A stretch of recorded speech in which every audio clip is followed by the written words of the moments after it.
What's up? Welcome to another episode of Modify. If this is your first time watching, my name is Elvis. Tim. Sarah.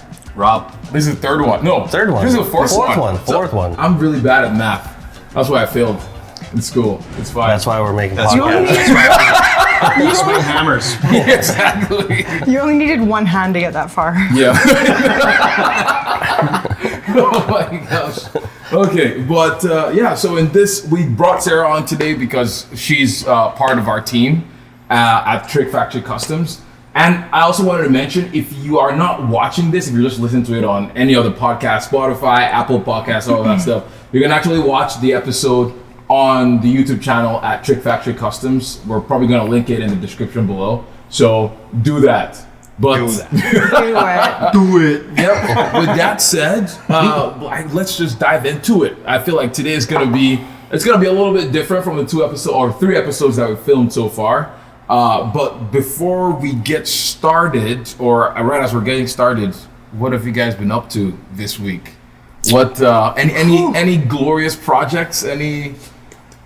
We've been all over the place this week. Okay. We actually have a bunch of stuff finishing up. So Rob's been working on my slant nose. We had a couple of other projects that we're leaving. The guys have been going hard on the RSR. And then we got to get into building a paint booth. So a lot of that stuff's just clearing the clutter to make that next big move. So Sweet. Shop evolution coming up. Okay. Yeah, we're gonna level up the shop a little bit so we can be more efficient with work, and we're looking forward to that. Nice. what have you been doing? Me? Oh, I've just been editing my life away. It's been a lot, but it's been fun. Like, what's it called? With the podcast and trying to think of new, ideas every week and videos. But yeah, it's so funny. I was telling you, I had a whole video. I edited half of it and I was like, yeah, this is not going to be a good video. And so I just scrapped the whole thing and just started again midweek. So for the video that I uploaded yesterday. So it was interesting. It's very interesting to balance everything. But yeah, it's been a great week. Well, it sounds like we're getting a lot of comments from the viewers. Yeah. So they're starting to put some suggestions in there, things for us to talk to. So Yes. keep them coming. Yeah, so the more suggestions we have, the more I feel like the more amazing the podcast is going to be, the more amazing this show is going to be. Yeah, this is a lot of fun. Yeah. So with that said, Sarah, what have you been up to this week? I've been doing some projects outside of what you guys are working on, but mostly like I did a whole bunch of headliners. So for 3 different vehicles, and they were all different from each other. Like some of them are just like you take the shell out and then re-foam the headliner shell and then like reattach it. And some of them are actually like patterned and sewn and have like rods put in them and put them back into older cars like that. And other than that, I've got some seat sets that I've been working on for various customers. Sewing lots of diamonds. Like people drop off like their front and back seats for their cars, and then that's all they want done, not the whole interior. So then I take them apart and then fix the foam and then make those. So I've been working on that for a customer all week. So in a situation like that, like how do you go about making sure that the work that you're doing on those seats matches the rest of the interior? Like, do you just typically go off of what is existing and just bring it up to date? Or because I imagine like in a situation like that, you don't really want to change the aesthetic sort of design of what it is too much, right? Because it might not play nicely with the rest of the interior. Like in that situation, if they just want to bring the seats, like it's kind of up to them, like what they want to do with it. So if they bring me a set of just black vinyl seats and they want black leather seats, then I'm probably going to make them pretty much the same. Yeah. Unless they want to change something, and I can make suggestions, but it's really up to them. Yeah. Right. And I'm not really seeing the rest of the car anyways. So like if they have material that they've purchased, or if they want to match material samples that we have to their car already, then in that scenario, it's kind of up to them because I don't have the whole car. I just have pieces of it, right? I'm going to assume that kind of like how it is for us, like you probably get a lot of clients come in and sort of have like these wild and crazy ideas of what they want done, and you're just kind of like, it's like a little cringy sometimes. Yeah. And you kind of have to I'm guide more them interested along. in hearing about that. Yeah. You know? I mean, sometimes just people let just them want let what them they do it? want. True. And then that's it.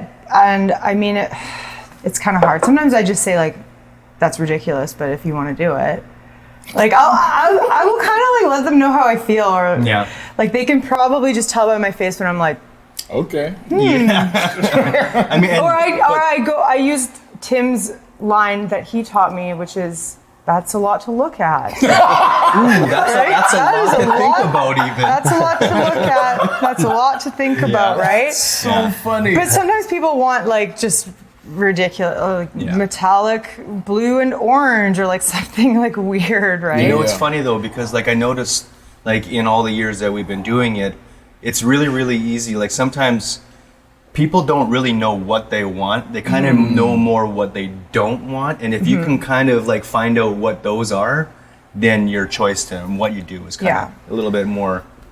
Like most people come in with a good idea, and then I'll let them know like what I think is good about that idea and not good about that idea. And sometimes it's like, okay, great, let's just do it. Sounds like you know exactly what you want. 100%. Or like, I'll ask them to show me like a lot of images too. Especially, I do a lot of motorcycle seats.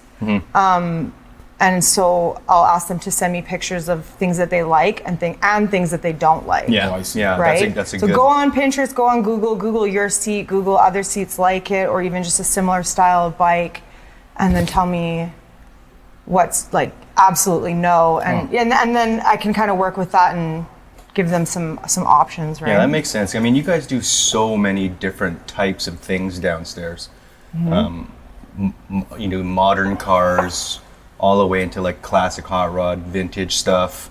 Yeah. You guys are all over the map, and like you said, a lot of motorcycle stuff. That's kind of more your background, right? Like, Yeah, so like, just tell us about your background. Like, how did you even get started in all of this? I was thinking you were going to ask me like, how does a person get into automotive upholstery? And it's like, I'll tell you how I did it, but that's probably not how most people would do it. Okay. But for me, I went to school for fashion design. So I did a 2-year program at VCC because I always sewed and I liked sewing, and I wanted to learn more about like pattern making. And then when I was done school, I needed to get a job because I hadn't worked in like almost 3 years.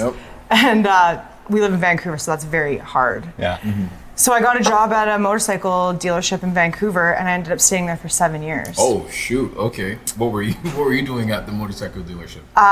In the beginning, I was essentially like a cashier.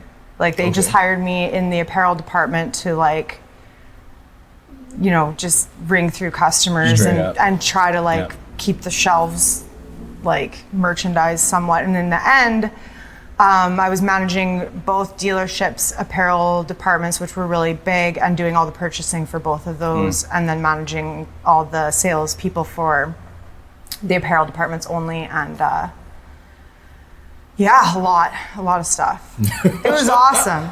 It was awesome. Started from the bottom, now we're here. Yeah, really? And it was like that, because when I first started working there, I was making no money, and then in the end, like I was like living okay. It was good, right? And then I met Greg. How did you guys meet? Was he like just a client at the motorcycle shop? No, I met him. I was working for a charity volunteering for a charity called the Distinguished Gentleman's Ride. Okay. And I met a girl through that who I ended up becoming friends with, and she was a welder, and she was friends with Greg. Sick. And she was like, oh, you got to meet my friend Greg. Because I had actually, before I started working at the motorcycle shop, I had worked at I did a small upholstery thing for like just a few months. Okay. But I had no experience and like no real knowledge outside of like fashion design, so it didn't really work out. So 3 months and I left. Wow. Or they told me to leave. Is actually they politely suggested. It's a fine line. Oh, sorry, I'm sorry. You find some other thing here. And I was making no money. I was like, you won't even pay me no money to do this? I was like, I'll go. So anyways, then I went to the motorcycle shop. And through the Distinguished Gentleman's Ride, I met this girl, and then she introduced me to Greg. And just so people know, who is Greg? Greg is my mentor, I guess, and he has been doing upholstery for 40 years. Dang, dude. So we started our part of this business together, and he was trying to get me to like quit my job, and I was like, I'm not gonna quit my job. My job's awesome. Yeah. Like, why would I quit my job to do like, and then what? Like, there's no guarantee. I have no benefits, no like, I don't know if I can do this. Because last time they told me to leave, right? I'm gonna come work here for 3 months and like, we barely know what I'm capable of doing, right? Yeah. So I was kind of like taking vacation time from my other job to work with Greg. And then motorcycle shops are closed Sunday, Monday. So I would work with Greg on Mondays and then take Tuesdays off because I had lots of vacation time and stuff like that, flex days or whatever. So that was going on for a few months. And then Greg was like, one last time, he's like, you sure you don't want to quit your job? And I was like, you know what? It was the end of the season and I was like, I don't know if I want to go through another winter in the motorcycle industry because they're slow, right? Yeah. Especially where we live here. I mean, And there was no more up for me to go there. Like there wasn't really much more I could do. I didn't feel like I was going to make much more money doing that. And the hours were, I was working every Saturday and I was working until 6, 7 o'clock at night. Oh, wow. And then to come home, you know, I have a family too, right? Yeah. So. And you also work Monday to Friday as well. So. Yeah. Oh, wow. That's a lot. So, so I quit my job and then came here. Wow. And then started learning, and there was a big learning curve. And that was 3 years ago. Yeah, you came on a pretty steep time when you came in full time. Yeah. That was the SEMA crunches. I think we did 3 cars that year. Yeah. So it was like trial by fire. My first and week. she made it. My first week, we worked a 30-hour shift. I left after 30 hours. You guys were still here. Oh, wow. yeah. Oh, SEMA? Yeah, That was SEMA. 2019? Yeah. Oh. Yeah. And it was, 2 full interiors. And the one was for Mike LaValle's car from Killer Paint. And it was epic interior. So it was a lot of work. 51 Merc. Yeah. Dang. Huge car. Yeah. Full custom. But we got it all everything. done and we got there. It was tight. Like we were all sleeping on the floor the moment the day we left. Really? Yeah. Yeah, that was a rough one. Mm-hmm. Yeah. So there was the 51 Merc that year, the Evil Evo, and... Oh, you also did the Evil Evo. I interior worked stuff. on it. I didn't do all of it. Nice. Interior looks so good, by the way. Yeah. I'll put some B-roll stuff in here just so you can see how glorious it looks. Yeah. And then most recently, they just finished my slant nose. So that was another big one. The Defender. The Defender was another huge Oh one. my gosh, Defender. That thing looks, So it's insane. there's been a lot's happened since then. It's come a long ways. Yeah. And if anybody's out there like just listening, if you go to our YouTube channel, there's tons of videos where all of those Cars are fully documented. You can check that out. Yeah, so bringing the upholstery side into the shop was a huge benefit for us because upholstery and paint are probably the 2 single biggest things that you always struggle with, especially if you're outsourcing them. Okay. Because I'm sorry, but upholstery shops don't have the best reputation because it's paint shop, painter's jail. We've all heard of that. So being able to get stuff in and out, painter's jail is very dissimilar. I literally just heard it's that like upholstery jail. So you send your car back and you get it 2 years later. Yep. Like we had one car that we had done was a 60 Impala that we had also taken to SEMA maybe 5 years ago. Originally, when the upholsterer that we wanted had a 2-year waiting list, and we're like, we can't wait 2 years. So we got to keep this going. So like now we say that like it's reality. Like even us, we're booked for like 3 years. So it's like at that time though, we were like, I can't wait 2 years. So we had 1, 2, 3 different upholsterers work on that car. The first 2 were just complete show, like not even. And then by the third one, and by the time we finally got it done, and actually these guys helped with it a little bit, like Greg did, I think before Sarah came on. So ultimately that interior took us almost 4 years to get completed. Oh with my 4 gosh. different upholsterers. For a car. And then we had given money to each successive upholsterer. So like it cost twice as much and it took 4 times longer than it should. So now, if we'd have just waited the 2 years, we would have been 2 years ahead and probably like 20 grand. Like it was nuts. So here's the thing that I think is part of the problem with that too, is that it's like, okay, so how do you become an automotive upholsterer? Well, there's no school for it in Canada. Okay. That I actually Googled it again this morning because I wasn't sure, like in Toronto maybe, but there Like used even to be fabric stuff, fabric design. Is there's that like there used to be a VCC course way no, it like was, probably Kwantlen. Was it Kwantlen? Yeah. Yeah, it was like 10 years ago. okay. Yeah. So you thought that there would be more coming, but it's just not something that took because it's a hard job. Like just doing this sewing side of it is one part of it, but it's pretty physical and labor intensive. And it's not an easy thing. Like we've all been under the dash of a car. Oh, it's terrible. So to make that your actual entire job, like it's be horrible. Like climbing in and out of that stuff is not easy. So I made Greg do that part. Well, he's got the experience. Yeah, he has Yeah. experience. And for me, I do a lot of the like patterning and the sewing and that kind of stuff. So, but so there's no program for it anymore. So it's been 10 years since they've had a program. But in the United States, there are a lot of programs that I could find. And when I was at SEMA, I went to a few seminars from the people that run those programs. So there's a lot more opportunity down there to get upholstery work done.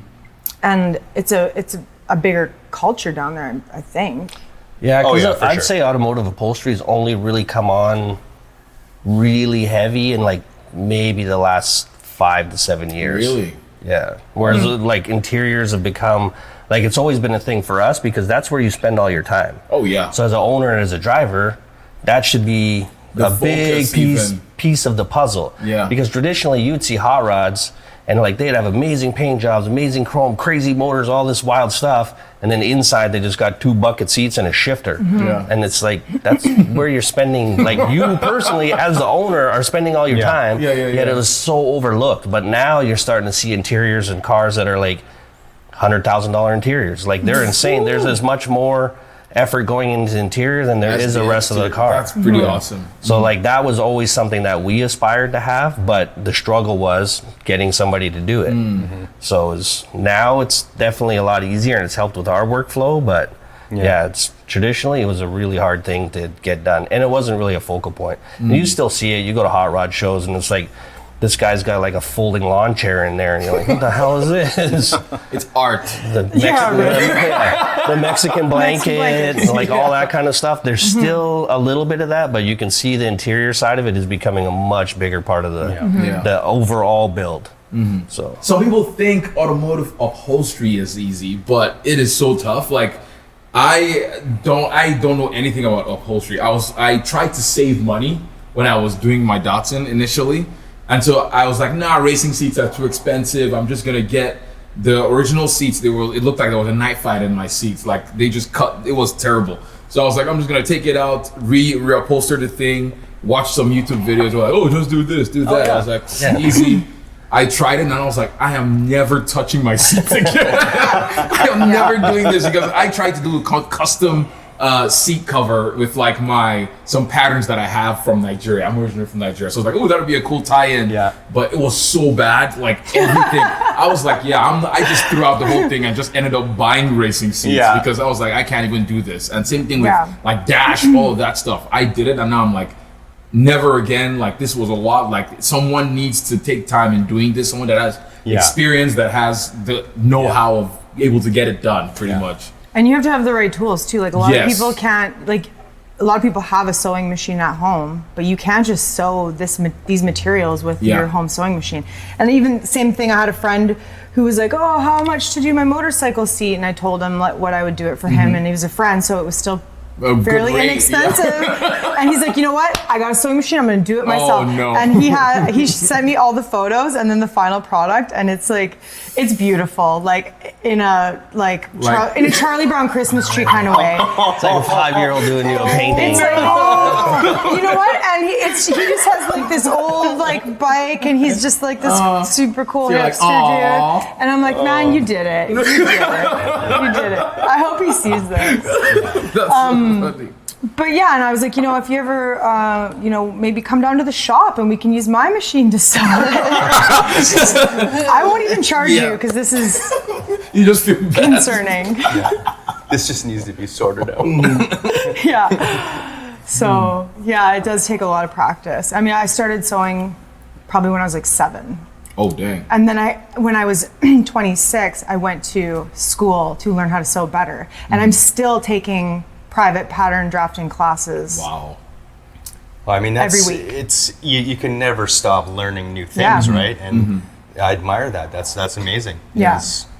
And like even last year, I took a class to learn how to make shoes because this sewing is very similar to what to how I sew interiors, like the same materials, right? Okay. So a lot of the techniques are the same, but the class that I had, which was maybe 25 or 30 people. Was that a California one? Yeah, the shoe surgeon. Yeah. Like nobody had the kinds of machines that I have because they don't do upholstery. They sew or they've never sewn before, right?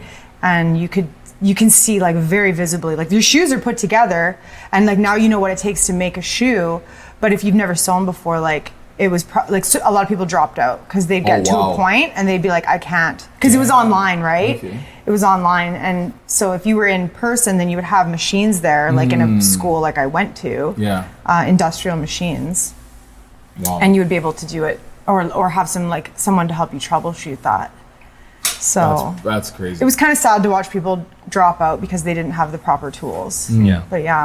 But like for you, if you're trying to sew your seat covers and you have. Well, I use my bare hands. Oh, yeah. Wow. It was horrible. do you still have them? Oh gosh, Did you get mad and throw them out? I want to see. maybe I'll try to find them, but it was bad. And I also didn't. Maybe I tried to have like a thimble. Initially, I didn't even have a thimble, and so I would like press the thing, use like my table, and just like because sometimes the material would be so thick that my hand couldn't even like physically. I have done that, and I put a needle through my finger, back side first, not pointy side. The back of the needle through my finger. That is a lot of force. Yeah. Yeah. Wow. You get hurt a lot. Oh gosh. Okay. So how many times have you gotten injuries like that? I sewed through my finger in last September. Oh my gosh. So that's fun, but not really. Okay. More just like scrapes, cuts. Yeah. But What about you guys? Like because Greg bleeds a lot more than I do. We have an ongoing joke in the shop Okay. Yeah. that once Rob bleeds, that means we're on the right track and we're going to find success. That's right. So like the whole blood, sweat, and tears is like as soon as Rob bleeds, we know we're yes, we're going to find It's gonna success. play out well. It's like he's giving it Like, everything. no one feels sorry for there's nothing left. People celebrate. What? It's like you bled. It's like a sacrifice. Yeah. You're like, oh, that's it. It's gonna be good now. All of our best projects have Rob's actual DNA in them. So I mean, that's like a really popular term to say now, but somewhere in there, his DNA. That's so It's for funny. real. And then sometimes you actually find it and you're like, ugh, gross. That's gross. I don't think there's a single day that goes by that I'm not dealing with some sort of injury. Oh my gosh. Oh my gosh. We won't say All for whose the greater cars they good. are. No, what's it? Those are like Easter eggs. Yeah. Like, what is this? Oh, no, it's not like that. I watch so much true crime, and I'm pretty sure in like 10 years, someone's gonna come knocking at your door. Like a blue light. Yeah. Like, we found your DNA in this car. Yeah. Uh-oh. Oh my gosh. So how do you juggle? Because we were talking earlier of some clients that they want to see something done one way. How do you juggle that versus you having, for example, a goal? Because also I'm sure some clients are just like, get it done. I trust your creative vision. So how do you manage that? Is that something like you struggle with every day? Some people, like especially when it comes to motorcycle seats and like working in that industry for so long and knowing so many people and having so many customers that were, repeat customers for years and like people that I've ridden with, and I'm just on all these groups and they've seen all my stuff. So they've seen what I've made. So some people will come to me and just say like, do whatever you want. And then I just do. Yeah. And no one's been disappointed, right? Yeah. And then if people know what they want, then I just do that. That's it. Like to me, like even last night I had a customer bring his seat in, and immediately I was like, okay, cool, I know exactly what to do. Like, have a nice night. Yeah. But he doesn't know that he doesn't know me, right? He found us on Google, so he's just like, hang on a second, like, what are you gonna do? What material are you gonna use? How wide is the stitch gonna be? Blah, blah, blah. And I was like, oh, like I forgot that like you don't know everything that I know, so or like Yeah. And you haven't seen like work that I've done, so I had to spend like half an hour explaining to him that I wasn't gonna destroy his motorcycle. Yeah. Because to them, it's the most important thing in their life. Yes. Oh, yeah. And to me, it's the 100th one I've done this year. Yeah. And I'm just like, yeah, okay, it's fine. Just trust me, I'll do it. But It's good. are there some clients that, for example, they have a vision in their head and then you do it and then they're like, oh, this didn't turn out like I thought or something? Like, Not too much, I no? don't know. Okay. What about Have I ever you? done that to you? For me, It's happened to us. Yeah. I mean, it's happened to us, and you learn from those. we generally tend to over deliver, so we don't really have much Yeah. of that. If anything, it's when we're trying to deliver what we say we're going to that it seems that could happen, like where they don't necessarily expect, but generally we overdo it. Like that's our biggest fault is we take it too far. Like I'm sure you've seen it where it's like we can't leave that like that. Yeah. Like we have to fix that. Like it's You know, we talk about the snowball. You know, so us it's cutting you it make off. a snowball, throw it down the hill, of customizing. It just keeps on And getting farther it bigger and goes, bigger. It's the list of things that we can't leave that next to that beautiful thing. We need to do something about that now. Yeah. Right. then But like in our early years, that's when we would have people not or like they weren't able to see what we were trying to communicate to them. And we learned from that. So that's why you see us employ a bunch of techniques in the shop now. So like it's evolved to the point like we used to do wireframe. Okay. So for me, wireframe is fine because I can visualize really easily. And then so we'd do it wireframe because it's quick and easy to try to convey our idea to the customer. Yep. And now it's evolved into foam.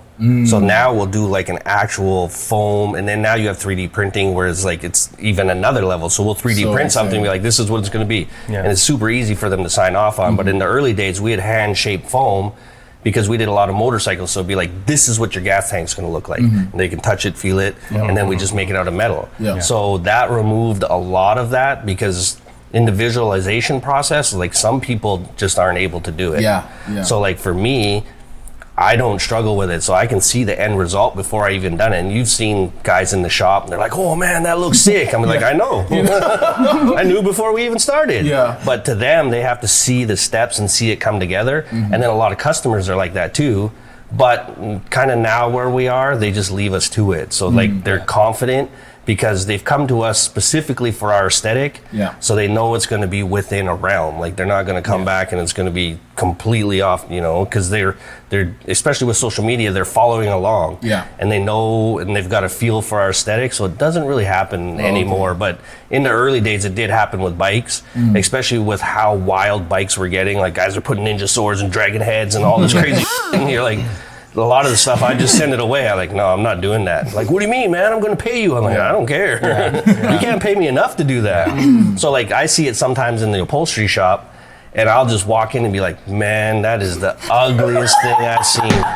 Like, what is going on here? Because people get wild two-tones and they embroidery. It's like, what do they forget what kind of car they have? They got to put it in the headrest? Like, so I feel for them in that respect because we don't get a lot of it in the shop anymore. But some of the stuff is like, you just got to give them what they want sometimes. Like it's...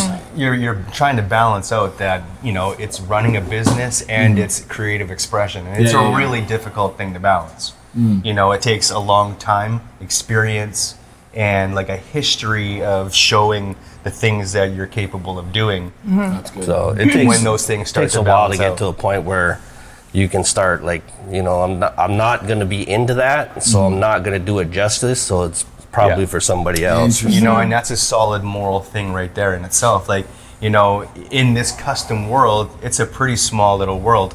we're all kind of aware of all the other shops and their aesthetic, you know, their style.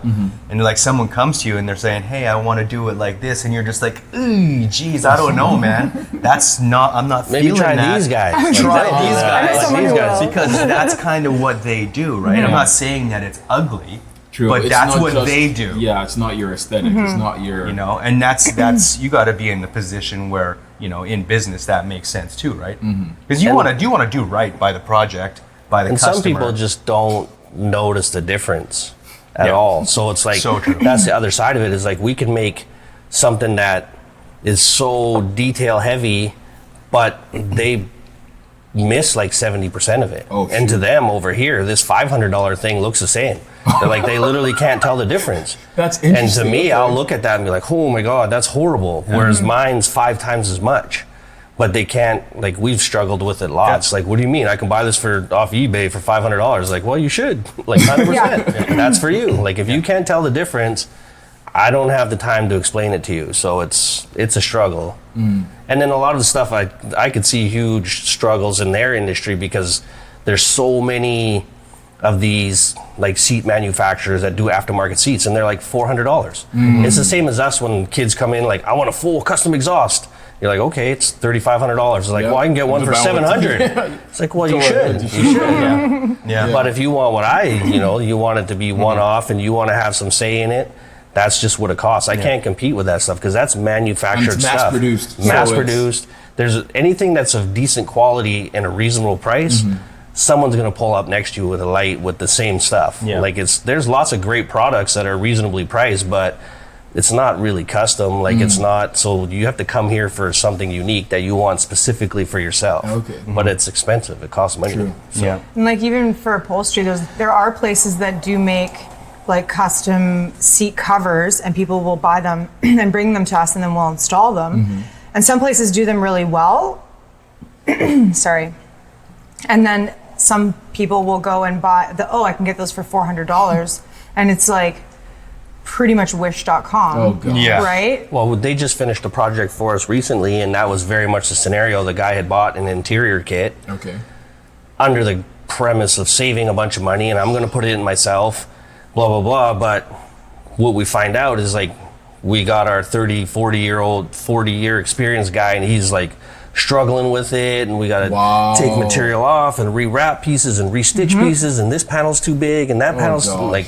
There's So- always a fit problem. by the time you're done, you could have almost just done the interior yourself, Yeah, like yeah, paid the yeah. money and done the whole thing because you first didn't time. really save anything. Yeah. And then the problem is now you got this interior that you bought that looked great in the box, but now you got to do all these modifications and you're reworking things, and it's never perfect. Yeah. Yeah. Because you've had to modify and change and peel things back and restitch, and like if you'd have just done it one time from the beginning, it would have been perfect when it left. Instead, you've had your hands on it, and it's hard to maintain it, like especially when you're working it backwards. Yeah, it almost seems like there's always a compromise when you do it like that. Yeah, You it's- know? Because the amount of dollars spent in customizing what that kit piece was, Yeah. it just doesn't balance out enough. Yeah. So for us, a lot of times, like I'll look at the cost of some of those kits, and I mean there are cars that it makes sense, but Yeah. those cars are like, you know, like if you do a Tri-5 Chevy, they've been making those interior kits for But decades. 35 years. Yeah. So you can trust in the expense of it and then know that it's going to fit or be pretty good. Porsches are the same, like they've been doing it. But like any of this off-brand stuff, I won't even touch it. It's not even worth it. You just start from scratch because you're just going to fight it. Like it's terrible. Yeah. So for you doing the custom interiors, how do you make sure that you're never like repeating the same thing, or just you never get to that part of like, okay, this is just another interior, or That hasn't been a problem really. Oh, okay. Like the only, like we've seen a few Bel Airs. Like that seems to be like the only car that's been like a repeat over the last few years. Yeah. But it's always been different colors and different patterns and different stuff that they wanted anyway. So Oh, I see. it hasn't really been an issue. With motorcycle seats, I get a lot of kind of the same stuff too, where people want it to be a certain style. It's a popular bike. It's like, but even then, like I don't think I've done the same thing Oh, twice. okay. Okay. Or if I have, it's because they said that's what I want. So is it difficult to come up with like an idea, how do you usually come up with what to do on an interior? I asked bike? Tim. So this is kind of like my secret is that I don't really know a lot about cars. Like I knew how to sew and I knew how to make patterns and I knew how to like take things apart and put them back together, but like I really don't know. I drive a Corolla. And it's not doing well. No, it's not. Yeah, I feel like Tim, he's like, oh yeah, I have to fix this on Sarah's car. I have to do this on Sarah's car. It sounded like snakes a few weeks ago. Snakes. Yeah, the snakes are... It took a while to discover that, but it legitimately sounded like That's snakes. so funny. And I know, we already talked about this, but yeah, I came to Tim and I'm like, there's snakes in my car. We don't have snakes here naturally. Like, Yeah, I know. I don't want anything to do with it. If we were in Arizona, I wouldn't have any part of that project. Be told like, you to nope, stay because away there from- probably is a snake in there. Yeah. They made a movie about that. Like I told you to... Snakes on a plane. Oh, Yeah. Yep, early 2000s. Oh, that was a good movie. It's terrible by today's standards, but back then it was good.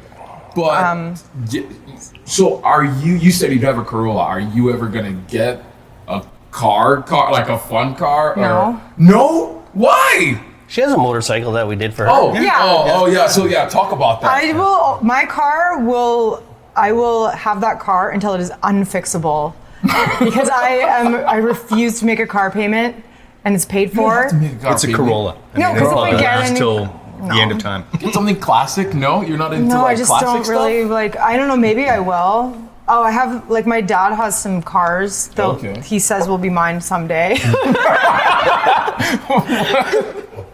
Thanks, Dad. But yeah, no, I don't know. I would be more likely to buy or customize a motorcycle than a car, and which is like Tim painted my bike last year. So what is your bike? Like what It's a was Triumph the Street Triple. Okay.